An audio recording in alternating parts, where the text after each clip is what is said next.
From the PEP Radio Newsroom, this is the evening news blast for May 16th, 2025. LGBTQ Nation is reporting that. Well, actually, earlier today, we shared this story about Soren Stark-Chessa, a transgender athlete from Maine who participates in sports such as cross country, track, and Nordic skiing. Recently, Soren finished first in a track meet, and Maine State Representative Laurel Libby went on Fox News to malign transgender athletes, specifically focusing on Soren.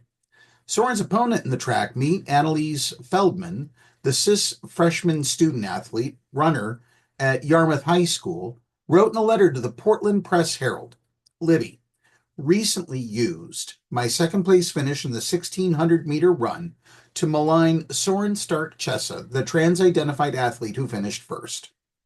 Well, in February, Libby was censured by the Maine State Legislature for attacking a trans minor in a social media post that posted a trans student athlete's before and after transition pics, dead-named her, and misgendered her.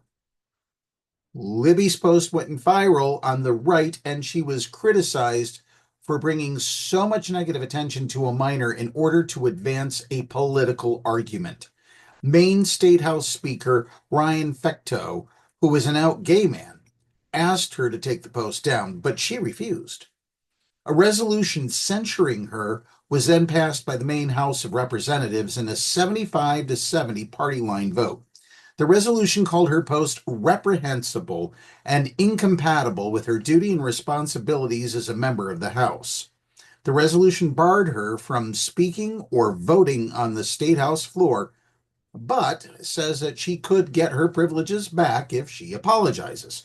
Libby refused and sued, claiming that the censure violated her First Amendment rights and those of the constituents who elected her as their legislative representative.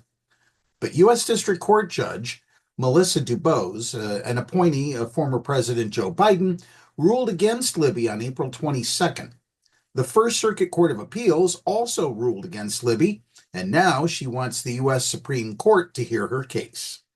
Meanwhile, Stark-Chessa testified last week before a legislative committee hearing on a slate of bills concerning trans athletes. Maine has become a focal point in Republicans' national crusade against trans athletes. A judge recently ruled against the U.S. president's attempt to freeze $3 million in government funding in response to the state's refusal to follow the president's order to ban transgender female athletes from female sport programs. The settlement didn't affect another ongoing lawsuit filed by the presidential administration against Maine's Department of Education for allowing trans student athletes to compete on school teams matching their gender identities. And now you know the rest of the story.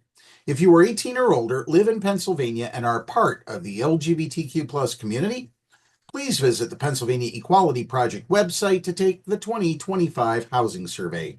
Up next, we have the local weather forecast for the Meadville area right here on PEP Radio.